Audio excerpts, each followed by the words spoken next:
Et une irresponsabilité qui va crucifier automatiquement votre suite. Que votre suite soit heureuse de l'être.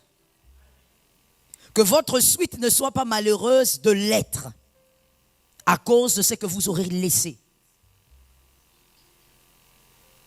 Les assassins, on ne les tolère pas. Je répète, les assassins, on ne les tolère pas. Il est écrit qui tue par l'épée périra par l'épée. Jean 10, 10. Jean 10, 10. Une écriture aussi emblématique, connue par tous les circoncis, je suppose. Jean 10, 10. Le voleur ne vient que pour dérober, égorger et détruire. Moi, je suis venu afin que les brebis aient la vie et qu'elle soit dans l'abondance. Les assassins émanent d'autre part, mais sont alimentés par le voleur. Le voleur ici, c'est le diable. Le voleur ici, c'est Lucifer. C'est pourquoi ce n'est pas au pluriel. On parle d'un seul voleur. Le voleur qui vient, il tue, il égorge, il détruit, c'est Lucifer. Il utilise les assassins pour vous détruire. Mais ces assassins émanent de Galates 5, 17. Galates 5, 17. Voilà l'origine de tous ces assassins. Galates 5, 17. Car la chair a des désirs contraires à ceux de l'esprit. Et l'esprit en a de contraires à ceux de la chair. Ils sont opposés entre eux afin que vous ne fassiez point ce que vous voudrez. Et donc, l'origine de ces assassins, c'est la chair. Les désirs de la chair. Tous ces assassins proviennent de votre chair. Tous. Ils proviennent de la chair. Et lorsque vous voulez accomplir les désirs de la chair, eh bien le voleur alimente cela. Le voleur alimente cela. Je vous donne un exemple et je passe très vite. L'envie ne vient pas du diable. La jalousie ne vient pas du diable. La jalousie vient de votre chair. L'envie vient de votre chair. Et cela est alimenté par le diable. Lorsque vous enviez et ensuite il y a des conséquences, ne dites pas le diable m'a tenté. Il ne vous a pas tenté. Vous avez succombé au désir de la chair et lui, il est venu juste alimenter. Refusez de faire ce que votre chair vous impose. Alors je vais répéter parce que peut-être que les autres n'ont pas de chair. Le temps pour eux de réfléchir. Refusez de faire ce que votre chair vous impose. Refusez. Le premier assassin qui émane de la chair, un très grand meurtrier, qui vous tue tous les jours, mais que vous tolérez avec sourire même des fois.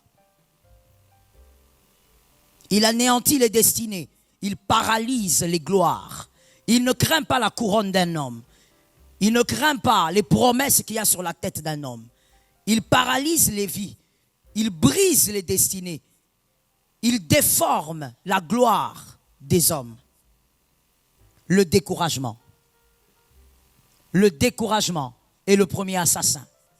Celui-là que vous avez tendance à banaliser. Quand vous parlez de ça des fois même avec sourire. Alors que c'est un assassin qui vous détruit. Il vous tue. Il brise votre destinée. Il vous dénude, il vous dépouille. Il va vous laisser sans gloire. Ikabod. Dans la nouvelle alliance, la couronne d'un homme, ou la couronne des rois, puisque nous sommes tous un royaume des rois, la couronne d'un roi, ce sont les promesses de Dieu sur sa vie. La couronne d'un homme, ce sont les promesses de Dieu sur sa vie. Mais si tu deviens un Ikabod, ces promesses vont rester là et il n'y aura pas l'accomplissement.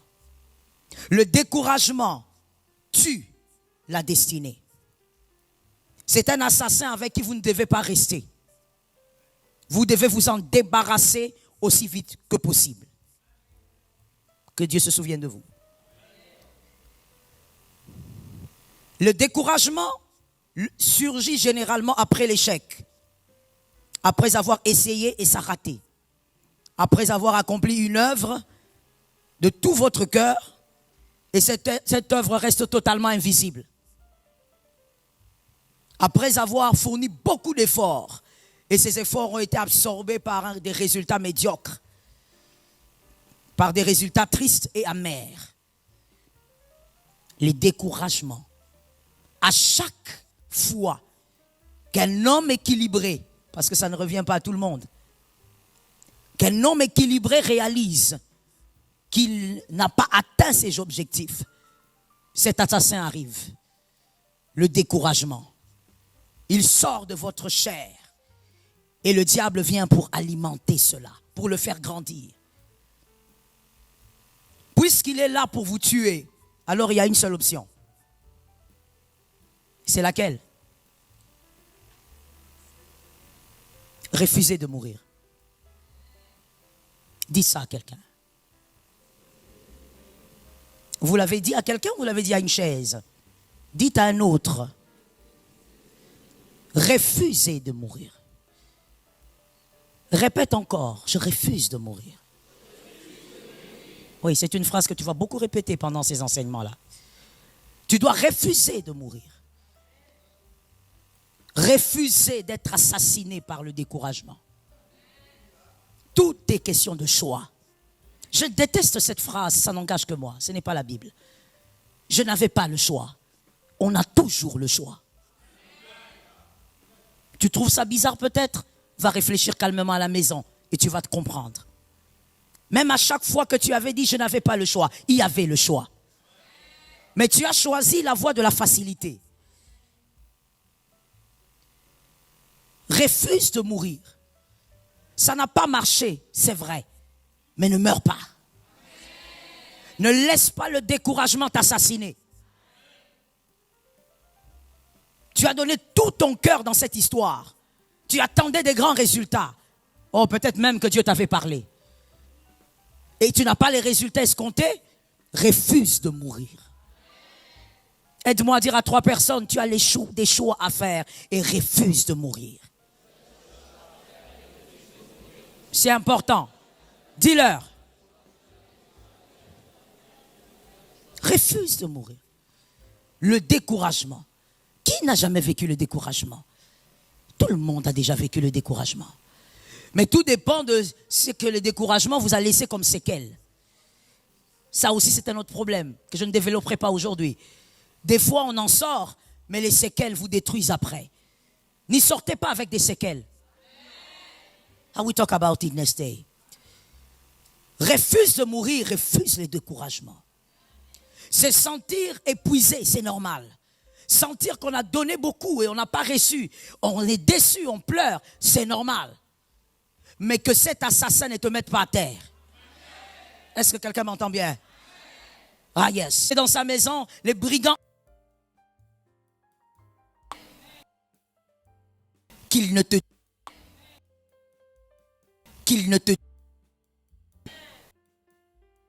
comme ça que je parlais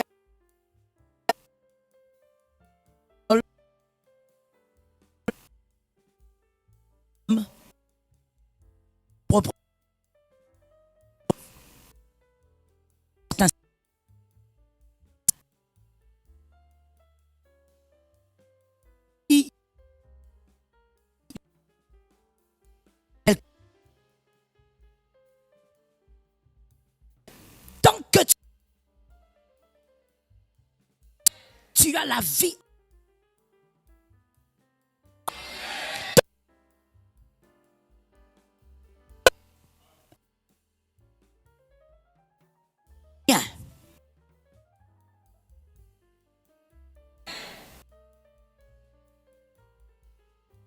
Est avec toi. Son père a vécu tellement. Il est mort de ce trauma. Elle a trouvé son père quelques jours après assis dans leur salon, mort, la tête baissée. Toi, tu célèbres des choses que tu ne maîtrises pas. Je préfère fermer la parenthèse, sinon il y a une colère spirituelle qui va monter. refuse de mourir, refuse d'être assassiné par le découragement. Tout le monde a déjà subi le découragement. Pourquoi? Celui qui n'a jamais été découragé n'a jamais commencé à marcher.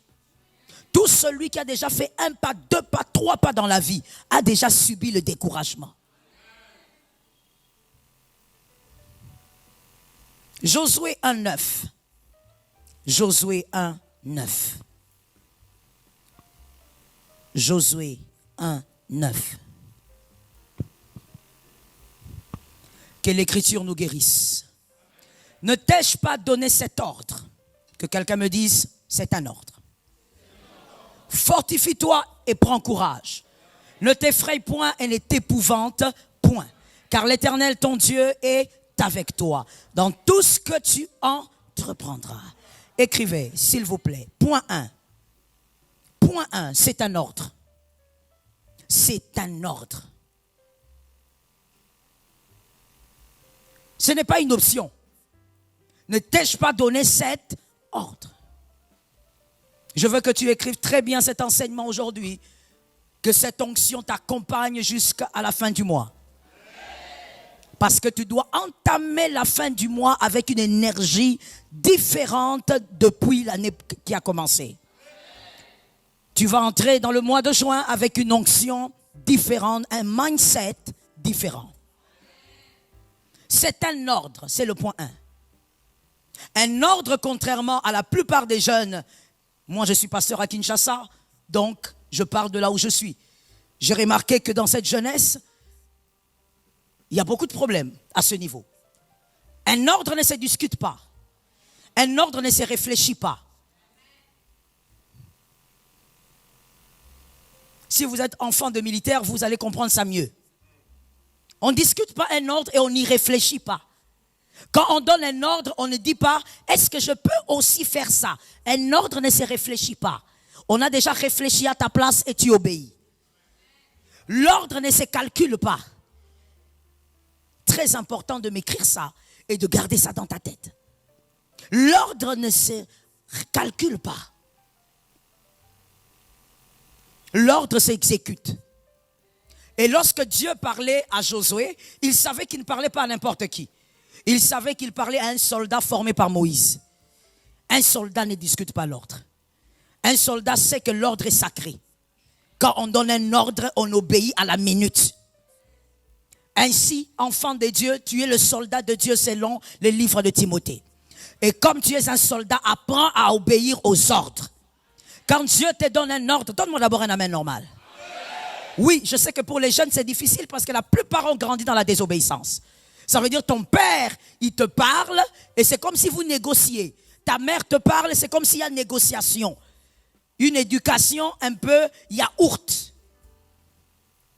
C'est comme ça que j'appelle ça. Une éducation un peu Nutella.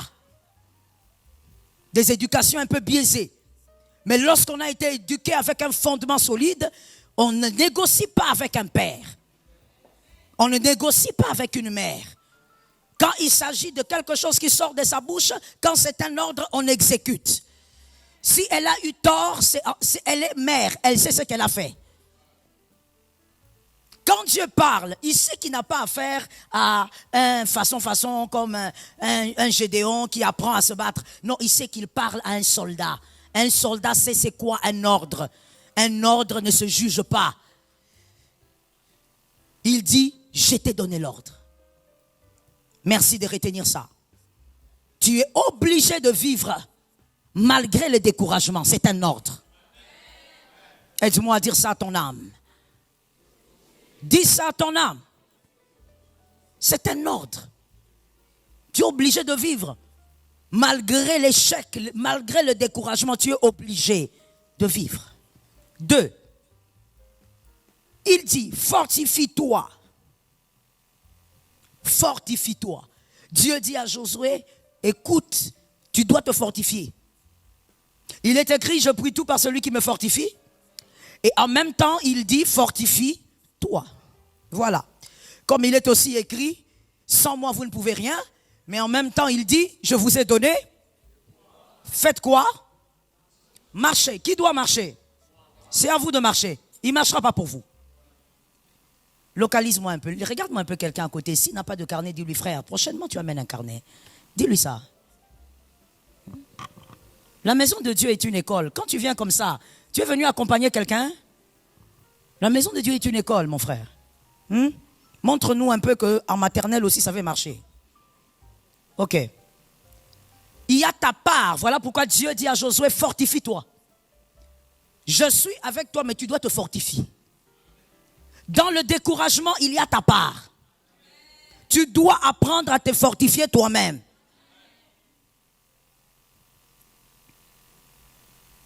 Il est le fondement de ta force. D'accord ou pas d'accord? Jésus est le fondement de ta force. D'accord ou pas d'accord? Alors, toi aussi, tu dois connaître la valeur de votre relation. Est-ce que quelqu'un m'entend? Celui qui connaît la valeur d'une relation, une relation qu'elle est en train de vivre, ne sera pas tout le temps en train de se plaindre sur la relation. C'est ce que Jésus voulait dire ici, ou Dieu voulait dire à Josué. Fortifie-toi. Cette relation-là, elle est importante pour toi, fortifie-toi. Et comment te fortifier? Rappelle-toi du passé. Are we together? On se fortifie avec le passé. Dans l'avenir, tu n'es pas là. Dans l'avenir, c'est Jésus qui est là-bas. Toi, tu es dans le présent et tu as été dans le passé. On ne se fortifie que avec le passé. C'est pourquoi je te dis toujours, tu dois avoir une expérience avec Jésus. Fortifie-toi. On se fortifie avec le passé, l'histoire du passé. Qu'est-ce qu'il a fait en 2024? Tu comprends que ça marchera. Tu comprends que tout n'est pas terminé. Tu as perdu beaucoup d'argent, mais ce n'est pas fini. Ce n'est pas grave. Tu as eu cet argent, tu auras un autre. Je bénis celui qui est connecté aux choses d'en haut. Fortifie-toi avec le passé. Ainsi dis à ton voisin, à ta voisine, laisse-moi expérimenter mon Dieu. Ainsi, j'aimerais quand même dire quelque chose ici aussi, et c'est une parenthèse rapide que je fermerai, aux serviteurs de Dieu masculins. Lorsque vous êtes serviteur de Dieu, que vous avez épousé une femme et que cette femme n'est pas dans le ministère, que cette femme, elle est juste une bonne femme qui vous aidera à accomplir votre destinée et qui est avec vous dans la vie chrétienne. Arrêtez de faire croire à cette femme que c'est vous la mesure de la foi. Arrêtez ça.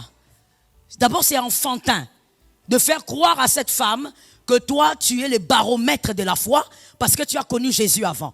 Ou parce que c'est toi qui prêches. Ou encore c'est parce que c'est toi qui parles en langue, elle a appris à parler en langue devant toi.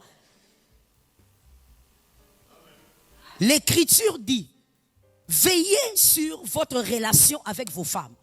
Parce qu'elles sont quoi? Oh, lire la parole, c'est important. Hein? C'est pourquoi il faut amener les carnets au minimum.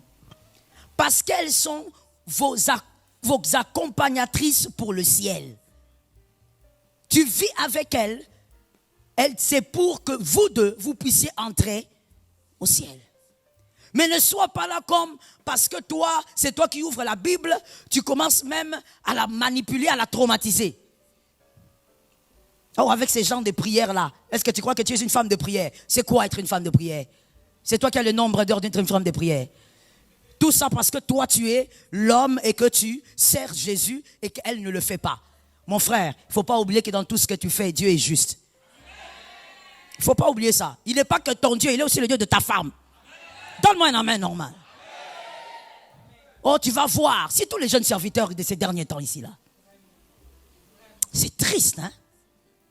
C'est triste. Je me demande de qui êtes-vous fils? C'est triste. Tu es là en train de manipuler, de traumatiser la pauvre fille. Oh non, si tu joues avec moi, tu vas voir mon Dieu. Frère, elle n'a pas de Dieu.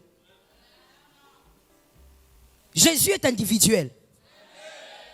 Il est le Dieu d'une famille, mais dans une famille là, chacun a le Saint-Esprit. Personne ne porte le Saint-Esprit pour un autre. Personne ne transporte le Saint-Esprit pour un autre. Tu es son mari, tu ne portes pas le Saint-Esprit pour elle. Tu es son mari, tu ne portes pas l'onction. Ah, donne-moi un amen. Tu ne portes pas l'onction pour elle. Tu ne portes pas le Saint-Esprit pour elle. Elle porte ça elle-même. Elle a aussi un Dieu. On ne te prépare pas bien le saka, tu verras mon Dieu. On ne te prépare pas bien les amarantes. Tu as blessé l'onction. Papa, tais-toi un peu s'il te plaît. Est-ce que tu sais de quoi tu parles? Tu parles de blesser qui? Parce qu'on t'a mal préparé les amarantes. Pourquoi on a amené les choses saintes dans la boue, dans la sottise? Elle a aussi un Dieu. Même si pendant des années, 50 ans, 60 ans de chrétienté, elle ne touchait jamais le micro, elle ne venait jamais là pour, je ne sais pas, même balayer l'église, qu'elle était toujours au fond là-bas et qu'elle mourait comme ça. Elle a un Dieu. Regarde comment tu me regardes. Tu as fait déjà le projet de faire des choses comme ça. Des serviteurs étonnants. Le Dieu, tu verras le Dieu de mes montagnes. De tes montagnes. C'est qui? King Kong. C'est quoi ça? C'est quoi ça? Car il est écrit, ce n'est ni sur cette montagne, ni en Jérusalem. Je ne serai pas là-bas. Il a dit, partout là-bas, si vous y allez, c'est bien. Mais vous n'avez pas besoin d'aller là-bas pour me voir. En esprit et en vérité. C'est-à-dire à l'intérieur de toi. Quand tu parles, monsieur, je ferme la parenthèse, à ta femme et que tu es serviteur de Dieu, n'oublie pas qu'elle aussi a un ciel. Elle aussi a un Dieu. Elle aussi a une consécration. Aide-moi à localiser quelqu'un. Si ce n'est pas bien dit en lingala, là, tu vas corriger ça toi-même. Dis à un voisin,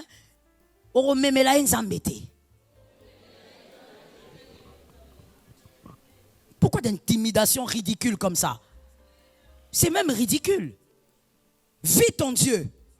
Laisse-la vivre son Dieu.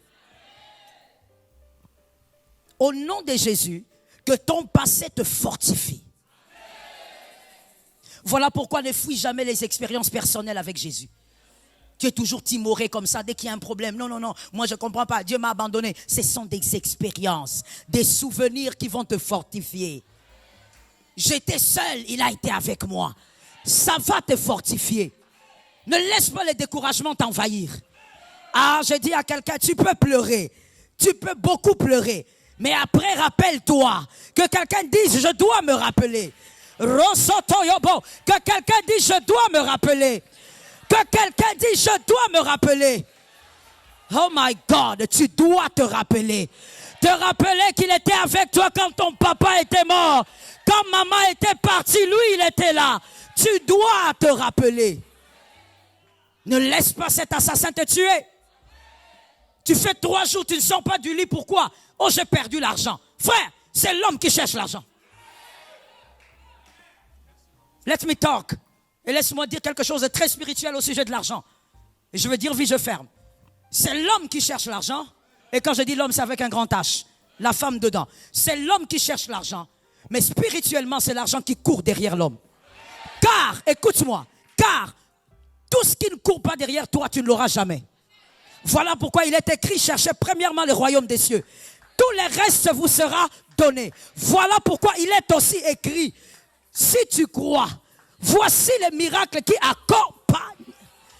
Voici les miracles qui, quand ça t'accompagne, c'est déjà un miracle. C'est-à-dire, ce n'est pas toi qui active le miracle. Le miracle est déjà activé en t'accompagnant. Le miracle est déjà activé en marchant avec toi. Tout ce qui ne marche pas derrière toi, tu ne l'auras jamais. Voilà pourquoi certaines personnes sont allées chez les marabouts dire, j'ai besoin d'argent. On lui donne je ne sais pas quoi, porte-monnaie magique et tout ce que vous voulez. Quand il va avec, après 2 jours, il devient fou. Il a demandé dans le spirituel ce qu'il n'avait pas. Quand tu ne l'as pas, évidemment, puisque le nganga, il ne te donne rien, quand tu ne l'as pas, tu deviens fou. Parce que tu demandes quelque chose que tu n'as pas. Tout ce qui ne court pas derrière toi, si toi tu cours derrière, tu finiras ta vie en train de courir derrière quelque chose que tu n'auras. Que Dieu te donne la victoire. Troisième point, il lui dit, prends courage. Prends courage. Prends courage. Se relever après le découragement, ou même pendant, ne pas laisser cet assassin vous détruire. C'est le couloir des courageux. Prends courage. Tout le monde ne se retrouve pas partout. C'est la réalité de la vie. Et dans tous les domaines, si vous réfléchissez. Tout le monde ne se retrouve pas partout. Et la raison est celle-ci. Parce que tout le monde n'est pas qualifié pour être à certains endroits. Tout le monde ne se retrouve pas partout. Parce que tout le monde n'est pas qualifié pour se retrouver à certains endroits. Voilà pourquoi il y a des personnes que tu ne retrouveras jamais dans certains couloirs. Ce n'est pas une question d'intelligence, c'est une question de courage. Est-ce que je peux dire quelque chose? Le courageux va plus loin que l'intelligent. L'intelligent peut voir, l'intelligent peut monter des stratégies, mais le courageux ira plus loin. Parce que le courageux, voilà la différence quand j'ai remarqué ça aussi hier quand je regardais une partie de les briefings de football avec mon fils. Je lui disais, Ronaldo, je ne sais pas, selon moi, je ne sais pas s'il y aura un joueur comme celui-là. Avant lui, évidemment, peut-être avant lui, oui, mais à son époque jusqu'ici, mon fils me disait, maman, Messi. J'ai dit oui, mais quand je regarde Ronaldo, il est fantastique dans ses dribbles, pas seulement ça, mais pourquoi il met le but? Parce qu'il ne réfléchit pas. Messi est un bon calculateur. Il calcule avec vitesse, il réfléchit avec vitesse. Mais Ronaldo jouait comme un fou. Quand il a le ballon, il oublie qu'il est dans un stade. Il va jusqu'au bout. Et ça fait de quelqu'un un homme exceptionnel. Celui qui est courageux va se lancer là où l'intelligent va attendre. C'est pourquoi que tu verras à certains postes, pas seulement au Congo, c'est dans le monde entier. Oui, on se comprend? Oui, parce que quand vous attribuez que des choses bizarres dans votre pays, c'est comme s'il y a un problème d'intelligence. C'est le monde entier qui a un problème. Le mal se trouve partout. Dans le monde entier, vous verrez qu'il y a certains hommes et femmes qui se retrouvent dans certains postes, mais en réalité, il n'a pas l'intelligence du lieu. Il a quoi? Le courage du lieu. Il n'a pas l'intelligence du lieu, mais il a le courage du lieu. Il y a deux choses dans la vie. Avoir l'intelligence du lieu, c'est bien. Mais avoir aussi le courage du lieu, c'est mieux. Est-ce que quelqu'un m'entend? Saül est resté derrière, malgré qu'il était un grand guerrier. Pourquoi? Il avait l'intelligence du lieu. Il a fait les calculs, il a dit non, stratégiquement parlant, militairement parlant, on est foutu. Donc comme on est foutu, je n'avance pas. Parce qu'il n'y a pas d'espoir. Mais il y avait un Ronaldinho, à son époque, qu'on appelait David. David ne réfléchissait pas. David, c'était comme un gamin. Il regarde, il dit, lui, c'est qui? Comme j'ai tué hier, je tuerai aussi aujourd'hui. Sans calculer, sans stratégie militaire. Le courageux va plus loin que celui qui calcule. Tu vois pourquoi jusqu'à aujourd'hui, il y a des choses que tu n'as pas saisies? Tu manques de courage. Le courage, c'est décider d'avancer quand on n'a pas de calcul. Quand le tableau est noir, on ne sait pas comment ça va se passer. C'est justement ça le courage.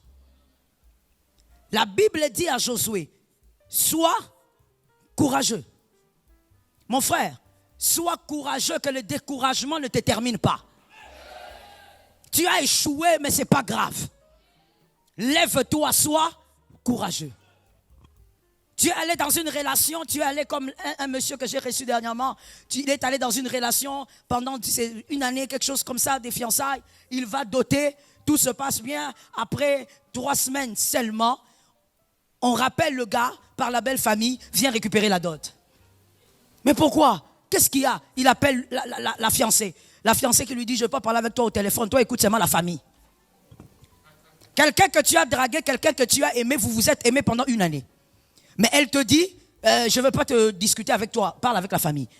Il vient avec sa famille, effectivement, il croyait que c'était de la blague, ou il y aurait même des pourparlers. Non, on dépose la dot, on dit récupérer. Mais pourquoi? Non, notre fille ne veut plus. Bon, pourquoi elle ne veut plus? Après 3 semaines, 1 année de fiançailles. On ne sait pas, elle n'a rien dit.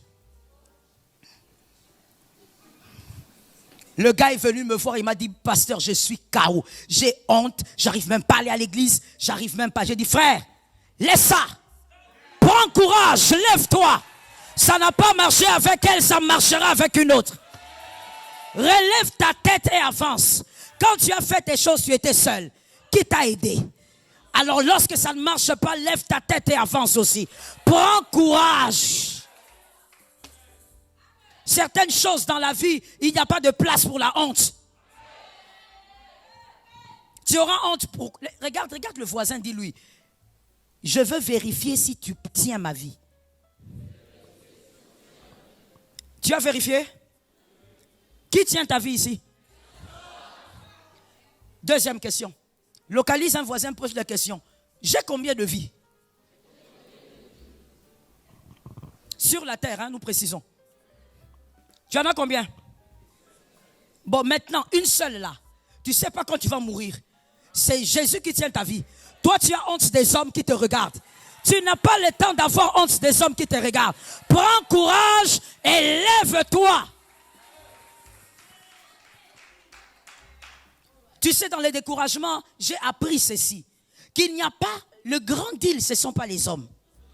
C'est le serpent. Le serpent te regarde, il attend. Il regarde si le coup qu'il a tapé est bien entré. Est-ce que tu vas te lever? Alors devant le serpent, il faut lui démontrer que cette entrée, ça m'a fait mal. Ça a même laissé des stigmates. Mais je ne m'arrêterai pas ici. Tu ne t'arrêteras pas là. Lève-toi, prends courage et avance. Oh, listen to me. Dis à un voisin, le regard des hommes ne bâtit pas une vie.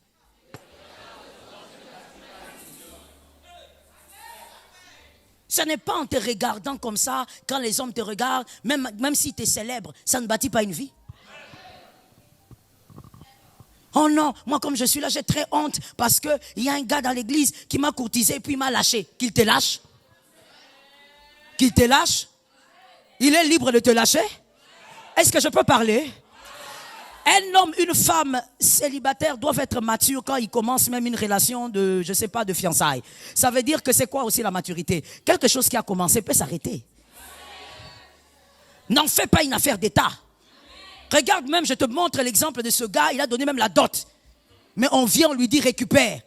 Et on ne prend rien, on ne garde rien. On dit prends tout.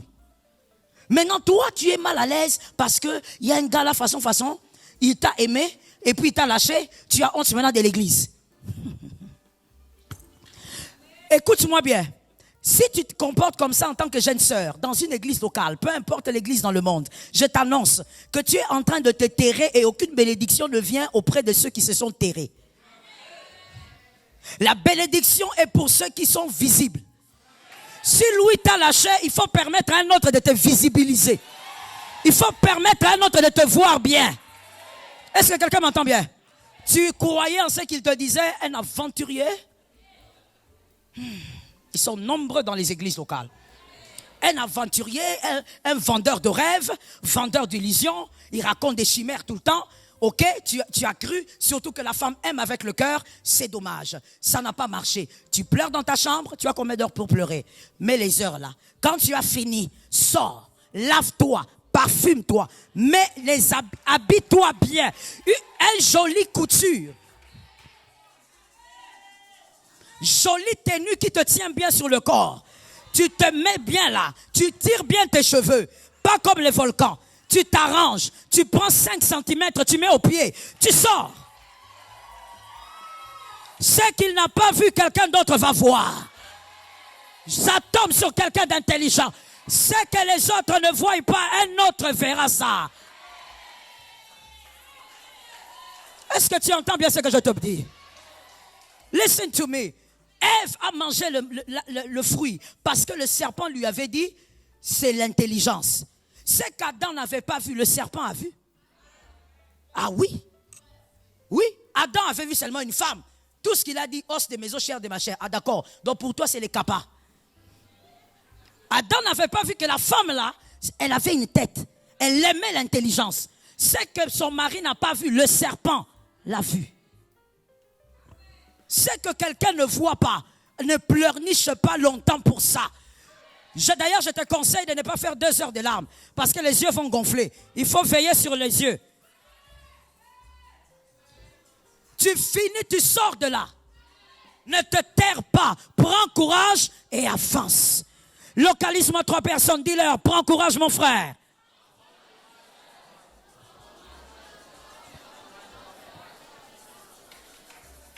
Prends courage. Tu peux avoir la force, comme je l'ai dit, et la couronne aussi. Mais si tu n'as pas de courage, tu seras remplacé. Saül a fait la force, c'était un grand guerrier. On parle de lui comme un très grand guerrier. Et que même dans Israël, personne n'avait sa taille. Il était plus grand de taille que tous les hommes. C'était pas n'importe qui, mon frère. Des fois, quand on parle de lui, on a tendance un peu à le mépriser, mais son profil n'est pas n'importe comment. C'était un homme redoutable. Mais malgré la couronne, malgré la force, il a été remplacé. Par qui? Par un petit qui avait le courage. Si tu n'as pas le courage, même dans ta famille, le Seigneur va trouver quelqu'un d'autre pour faire avec. Quand Dieu veut agir dans une famille, que toi tu manques le courage comme tu manques là. L'un des signes que tu manques le courage, la procrastination. Oh, demain, je vais faire demain, je vais faire demain, je vais prier demain, je vais jeûner demain, je vais commencer l'entreprise là demain, en 2025, fin 2025, toi seulement fin. Qu'est-ce qui te fait croire que tu seras là? Le lendemain ne nous appartient pas. Est-ce que je peux parler? J'entends l'esprit me le dire. Écoute, ma soeur, mon frère, on me dit plus à un frère. Frère, il faut avoir le courage d'arrêter une relation qui t'embête. C'est aussi le courage. Parce que je veux te dire, toute relation que tu acceptes de drainer dans ta vie te bouffe de l'énergie spirituelle et te bouffe le temps de ta vie. Et ces 2 choses, on ne joue pas avec. Alors quand tu es dans une relation qui te fatigue tout le temps, tu poses la question à la fiancée, tu es où? Elle est sur Ngouma, elle te dit je suis Anjili. Elle balbutie à chaque fois que tu la cherches. Quand tu viens, tu la vois, elle est tout le temps transpirante. Même quand il fait froid. Si tu n'as pas compris, ce n'est pas grave. Tu te poses la question. Et ce qui est amusant avec les hommes, c'est que des fois, il est là comme ça, il est dans le déni. Il est là, il voit bien que tout est là qui montre que c'est pas normal, mais il est dans le déni. Et donc il est là, oh, c'est quoi vraiment ma chérie? Nini Zouzoyo. C'est quoi cette question-là? Il n'y a pas quelque chose qui l'attrape en ce moment-là. Elle vit dans ça. Une relation qui est toxique, prends courage. Ne te pose pas la question, je vais faire comment? J'étais avec elle depuis 5 ans. On se connaît depuis qu'on est à l'école primaire. Frère, coupe ça. À l'université, tu vas trouver d'autres personnes. Prends courage aussi pour briser toute relation toxique. Et avance au nom de Jésus de Nazareth. Il y a des fois quand tu as le courage de briser certaines relations, et Dieu, évidemment, quand tu fermes une mauvaise porte, Dieu ouvre une bonne. Oui, ce sont les calculs de Dieu. Tant que la mauvaise porte est ouverte, Dieu n'ouvrira pas la bonne. Quand tu fermes la mauvaise, il ouvre la bonne. Et là, maintenant, tu te rends compte, tu dis, ah, vraiment, si j'avais connu cette personne depuis des années, pourquoi j'ai souffert avec Jean-Luc? Jean-Luc. Un jour, quelque chose va arriver ici. Tu vas te poser la question, mais qu'est-ce que je faisais toutes ces années si j'avais rencontré celui-ci? Ah, tu perds le temps. Je veux te dire quelque chose. Jésus sera toujours avec toi, même pendant ton égarement. Il sera toujours au même endroit. Mais il y a quelque chose qui va bouger.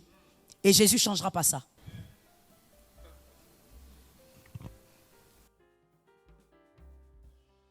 C'est vrai, les années passent. C'est vrai, j'ai parlé avec un monsieur, c'était le vendredi quelque part.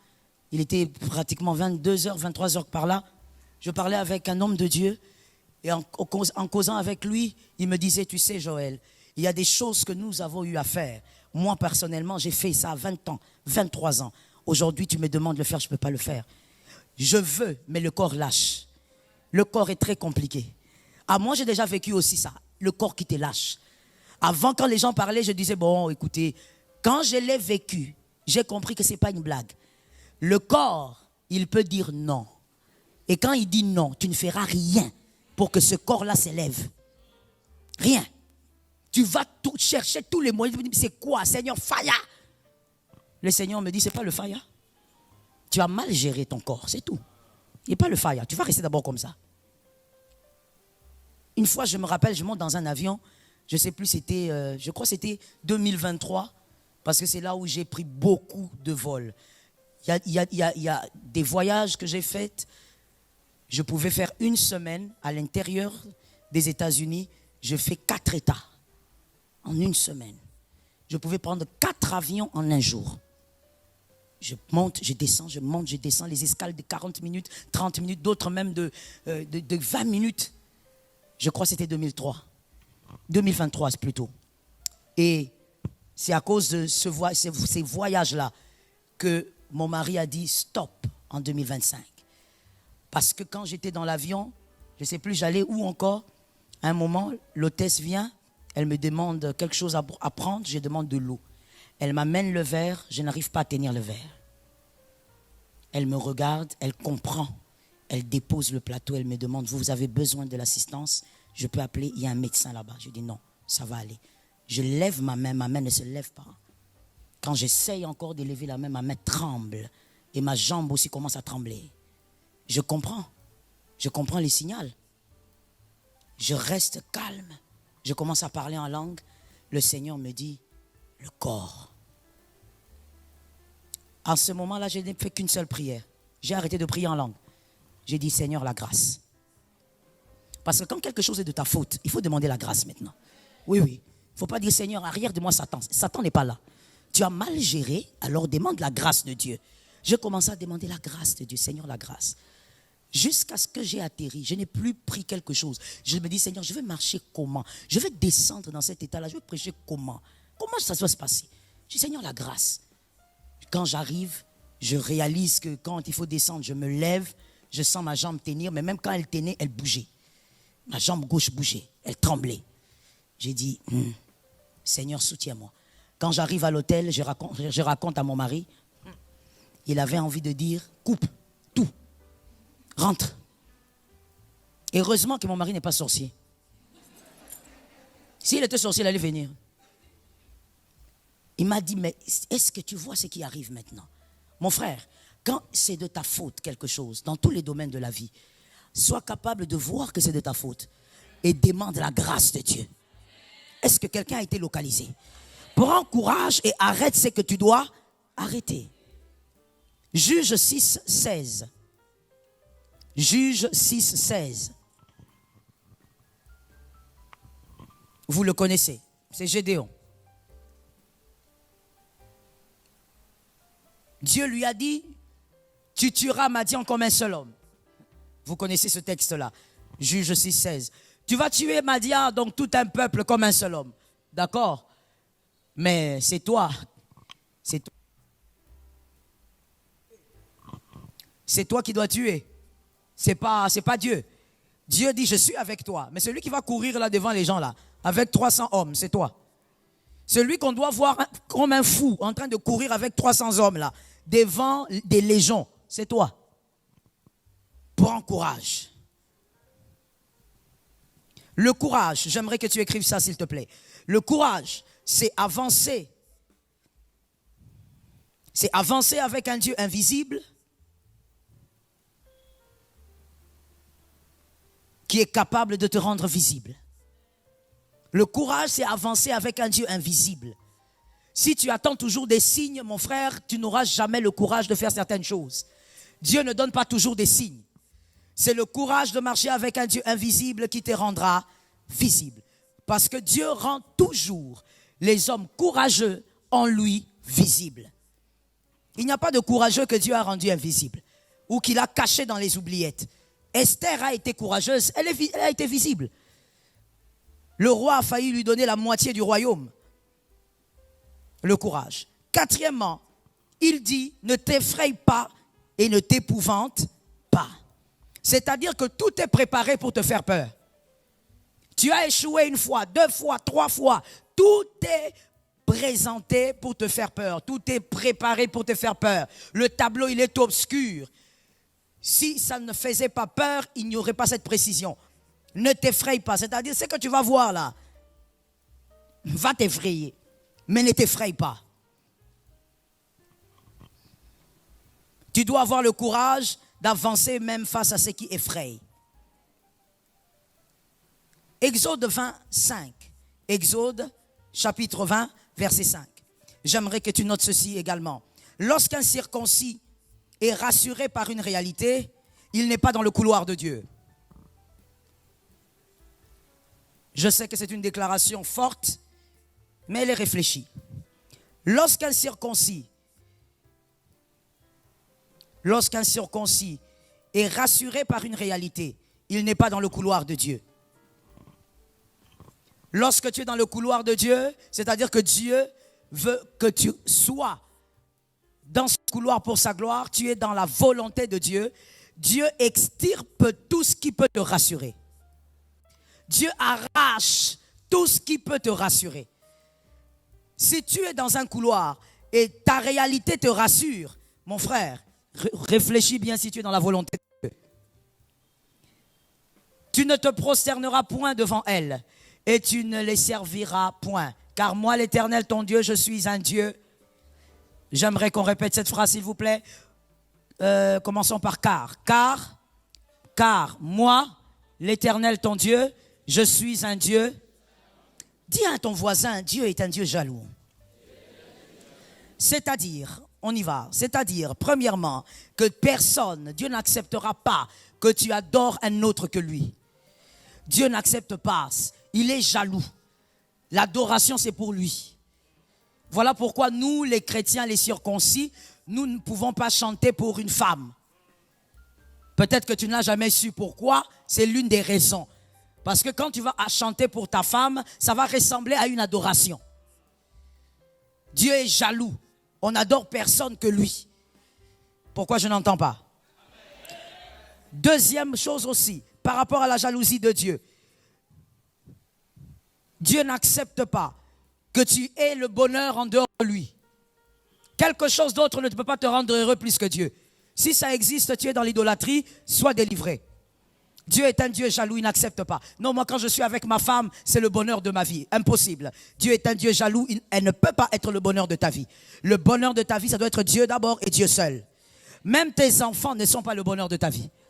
Dieu est un Dieu jaloux. Je n'entends pas les amens. Oui. Même quand tu écris, tu peux donner un amen, ça ne t'empêche pas. C'est un Dieu jaloux.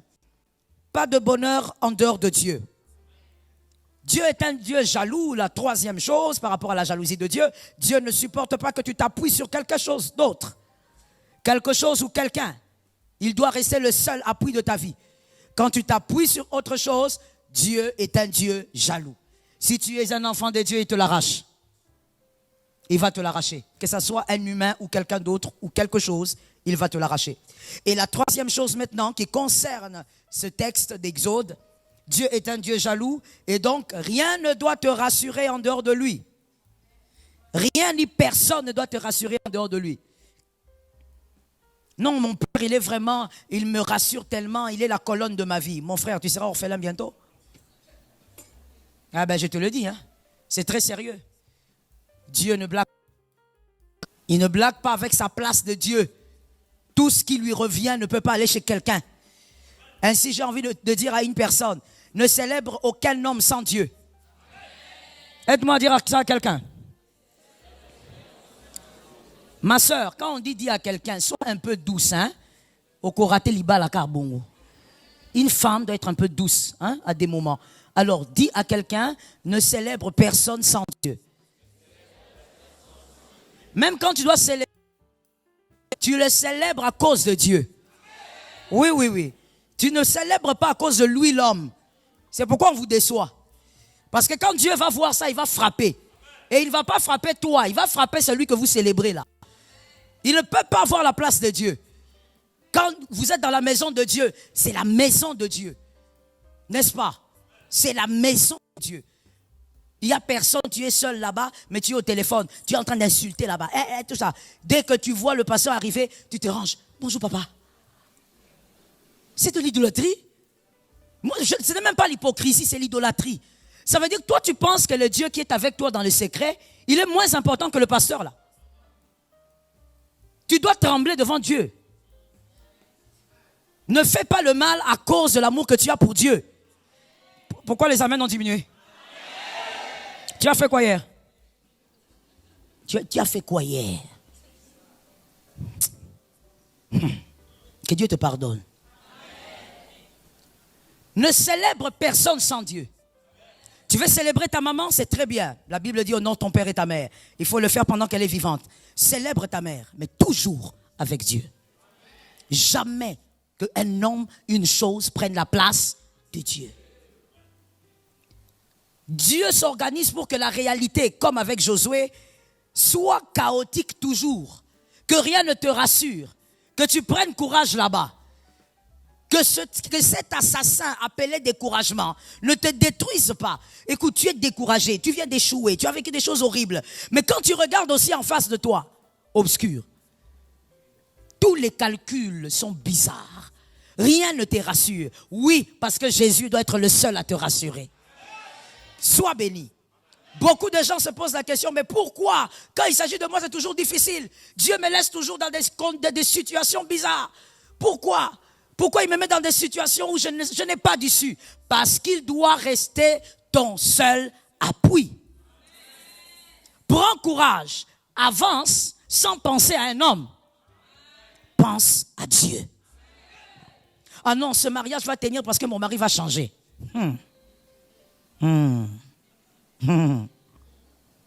C'est compliqué. Ce mariage tiendra parce que Jésus est dedans. Voilà. C'est lui seul qui doit te rassurer. Sa houlette est... Font quoi? La houlette de qui? C'est le français. Sa houlette à lui. Ça me rassure. Ça ne me rassure pas parce que c'est une houlette. Ça me rassure parce que c'est ça. C'est sa houlette. Tant que c'est sa houlette, c'est bon. Et donc je dis à quelqu'un, tu n'as pas besoin de sortir du découragement parce que tu as vu, il y a des éléments qui te rassurent à gauche, à droite. Tu n'as pas le temps pour ça. Et Dieu ne le fera même pas. Lève-toi alors que tout est obscur. Avance, ça marchera. Dans le ventre du poisson, Jonas a jeûné.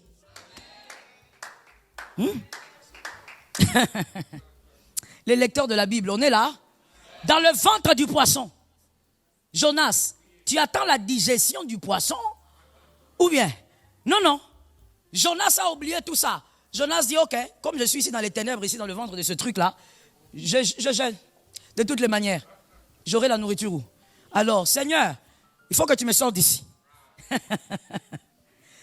Toi, tu attends la mort, l'enterrement, ou bien, Seigneur, il faut que tu me sortes d'ici. Si tu me sors d'ici, je donnerai une offrande. Sors-moi d'ici. Est-ce que je peux parler? Est-ce que je peux parler? Toi aussi, frère, il faut connaître ton papa. Dieu est un papa, il faut le connaître. C'est pourquoi je dis expérience personnelle.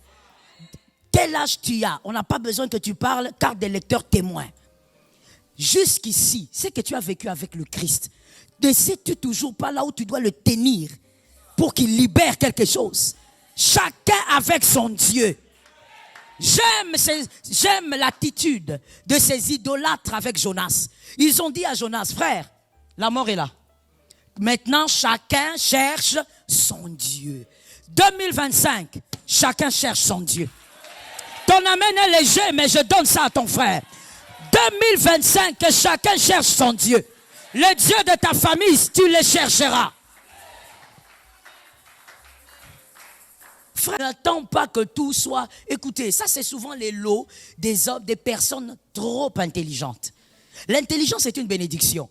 Mais si tu n'es pas équilibré, mon frère, tu ne vivras pas la gloire de Dieu.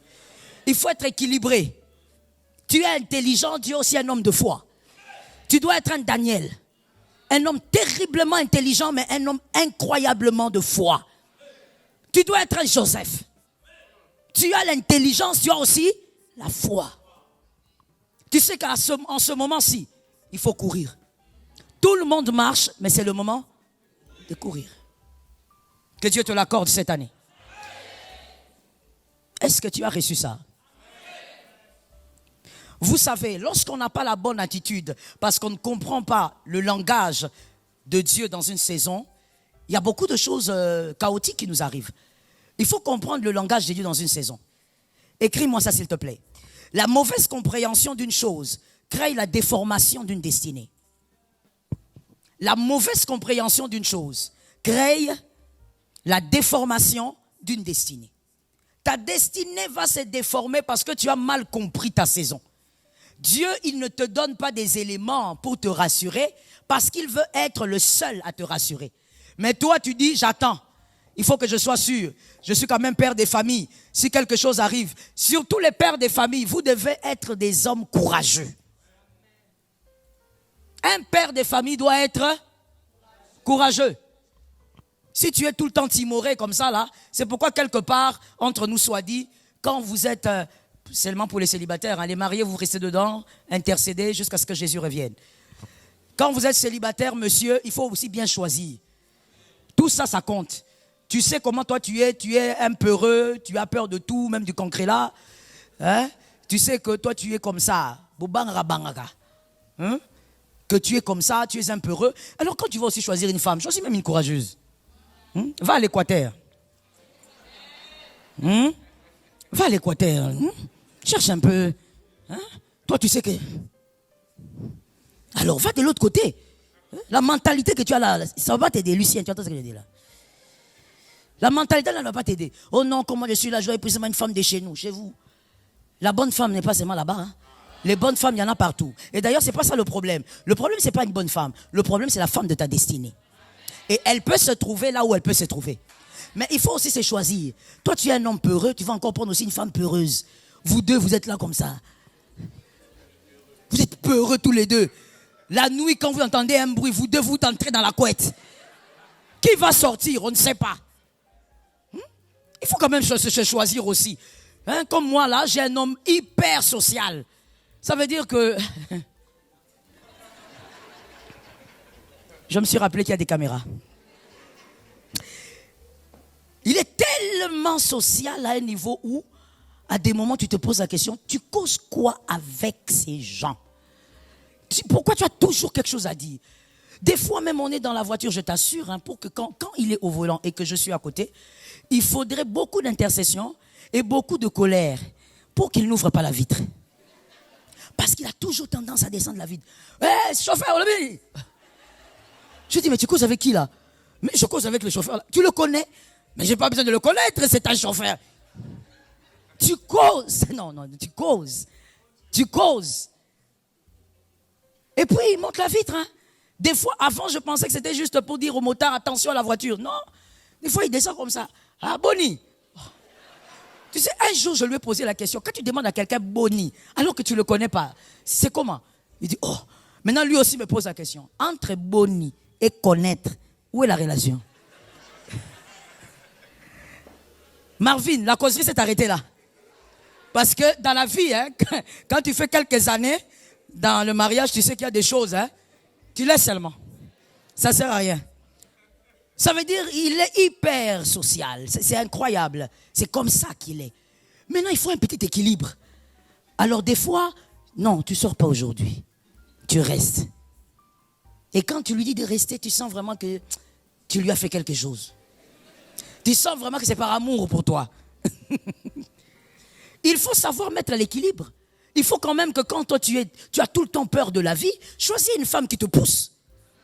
Choisis une femme qui est capable de te dire non, vas-y, lance-toi. Même si tu échoues, c'est pas grave, c'est normal. Dans la vie, on échoue et on réussit. Est-ce que quelqu'un m'entend? D'ailleurs, laisse-moi te dire ceci. Aide-moi à écrire cette nuance. Si je ne l'explique pas bien, je l'expliquerai bien par la grâce de Dieu prochainement.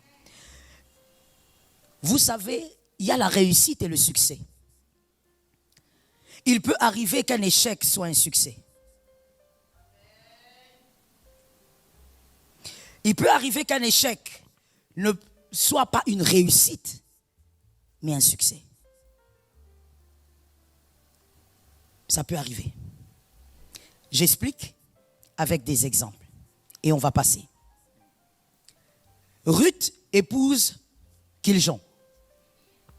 Ou Malcon, tout dépend des versions. Ruth perd son mari, oui ou non? C'est un échec ou pas? C'est un échec. Est-ce que le plan de Dieu est arrivé, a eu un succès? On va dire ça. Est-ce que le plan de Dieu a eu un succès dans la vie de Ruth? Oui ou non? Parce que j'ai l'impression que vous hésitez. Oui ou non? Oui? D'accord. Mais le plan de Dieu a eu un succès dans la vie de Ruth à quel moment? Quand elle a épousé Boaz? Pardon? Pardon? Quand elle a épousé Boaz. Ici on dit non. Attendez, je vais les écouter aussi. Hein. Pas quand elle a épousé Boaz. À quel moment? Déjà quand elle avait son premier gars. La mort déjà de son gars. C'était déjà le début du succès du plan de Dieu. Mais si on te le dit toi, dans ta vie, tu vas croire que celui qui te parle est les démons de ta vie. Parce que tu viens de perdre un homme. Alors que lorsque l'homme est tombé, le succès a commencé dans le plan de la vie de Ruth. Ainsi, faites attention à votre définition du succès. On peut échouer, mais être dans le succès de sa destinée. Oui. Donc quand tu es là, fais attention. Ne sois pas toujours là en train de tout attendre. Des fois, rien ne va t'attendre. C'est lorsque tu vas bouger que les choses vont s'avancer. Que Dieu te donne la victoire. La mauvaise compréhension d'une chose crée des ennemis fictifs. La mauvaise compréhension d'une chose crée des ennemis fictifs. C'est-à-dire quand vous ne comprenez pas ce que Dieu fait dans votre réalité, quand vous êtes face à l'échec, vous êtes dans le découragement. Quand vous ne comprenez pas ce que Dieu fait, pourquoi Dieu ne vous donne aucun élément pour vous rassurer, vous avez la mauvaise compréhension des choses, vous risquez d'avoir des ennemis imaginaires. Et beaucoup de gens ont des ennemis imaginaires. Même quand on déclare là, écoute, déclare que tes adversaires s'éloignent de toi. Vous savez sincèrement, à chaque fois que je déclare ici, où je vous dis, déclare que tes adversaires sont renversés. Moi, je vois Lucifer et ses acolytes. C'est ça que moi je vois. Oui, je ne sais pas pour toi. Moi, pour moi, depuis tout petite, je sais que la parole de Dieu me montre que mes adversaires, c'est Lucifer et ses acolytes. Sans lui, ces sorciers-là ne seraient pas sorciers. Donc, il y a des gens qui ont des ennemis illusionnaires. Pourquoi? Parce que tu comprends mal le langage de ta saison. Oh, telle personne est mon ennemi. Est-ce qu'elle aussi sait que c'est ton ennemi? Il y a des gens qui ont des ennemis, mais la personne là ne sait même pas que c'est son ennemi. Laisse-moi choquer encore. Il y a des gens qui ont des ennemis, mais l'ennemi là ne sait même pas que toi tu existes. C'est toi qui sais que l'autre existe. Elle ne te connaît pas. Lui ne te connaît pas. C'est toi qui es derrière ses statuts tous les jours. En train de fouiner. De regarder et de re-regarder. Ennemi imaginaire. Oh non, pasteur, ces gens-là me combattent. Personne ne te combat, mon frère. C'est le langage de Dieu. Lorsque l'ours vient, ce n'est pas le sorcier des familles qui te combattent. C'est Dieu qui envoie l'ours, c'est l'entrée du palais. Donne-moi un amen, que ton frère entende cet amen. Dis maintenant à ton frère, est-ce que tu as compris? Non, ne te fâche pas, nous sommes dans la maison de Dieu. Dis à quelqu'un d'autre, il y a des ennemis imaginaires. Non, mais dans cette église ici, on ne me supporte pas. Ma soeur, tu imagines? On n'a pas le temps pour toi. On a beaucoup de choses à faire avec Jésus. On est en train de préparer famille glorieuse là. On a beaucoup de choses à faire. On n'a pas le temps. Oh non, dans cette église, on ne me supporte pas. Ma soeur, comment tu vas faire d'abord pour que 3 personnes s'intéressent à toi?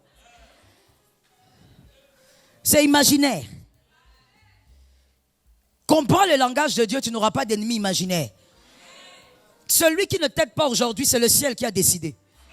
Ce n'est pas cette personne-là qui a décidé. Elle n'est pas ton ennemi. C'est le ciel. L'homme ne reçoit que ce que... J'aimerais maintenant que ce soit seulement les hommes. Que les hommes disent aux femmes que l'Éternel te délivre du mal. Tu es homme, n'est-ce pas? Parle bien, non? Tu n'es pas sûr? Parce que nous sommes dans un monde où tu vas écouter un homme dire « Je ne suis pas un homme ». Ah bon? Vous n'êtes pas un homme? Vous êtes une femme? Non, non plus. Oh, vous n'êtes pas une femme? Vous êtes qui? Une licorne. On aura tout vu. Un cancréla. Je me sens bien dans la peau d'un cancréla. Oh, tu es bien dans la peau d'un cancréla. Oh, l'être humain. C'était le 40e point là. Écrivons la mauvaise compréhension. La mauvaise compréhension d'une chose vous affaiblit au lieu de vous sentir visité. La mauvaise compréhension d'une chose, et là nous parlons d'une réalité. Vous êtes face à une réalité pendant le découragement. La mauvaise compréhension d'une chose vous affaiblit au lieu de vous sentir visité. Quand tu es visité, que Dieu te permette de voir que tu es visité. Goliath est une visitation, ce n'est pas un problème. Ainsi, je n'aime pas cette phrase. Ah non, je n'aime pas ça. Quelqu'un qui appelle, qui dit, j'ai un problème. Tu n'as pas un problème. Tu as une opportunité. Est-ce que quelqu'un a pris ça? Le propriétaire prend à gauche, le propriétaire prend à droite. Le propriétaire prend pour sa famille et même pour ses oncles. Ce n'est pas un problème, c'est une opportunité. Non, ici au travail, on m'accule. C'est une opportunité. Celui qu'on n'accule pas, on ne le connaîtra pas. Peut-être qu'il est temps qu'on te connaisse dans cette boîte-là. Ah, donne-moi un amen de celui qui voit. Donne-moi un amen d'un aigle qui voit. C'est une opportunité. Non, non, il y a mon foyer qui est secoué, on a tel problème. C'est une opportunité. Oui, comment? Comment? Écoute, il y a le vent violent qui doit arriver maintenant pour que tu saches comment gérer les vents violents de demain. C'est une opportunité. Ne pleurniche pas devant les opportunités. Quand tu es visité, sens-toi visité. Tout à l'heure, là, madame l'a dit, avec Ruth, lorsque Kiljon meurt, sens-toi visité. C'est difficile de le comprendre, mais la visitation, elle est quelque part. Est-ce que c'est tombé sur quelqu'un?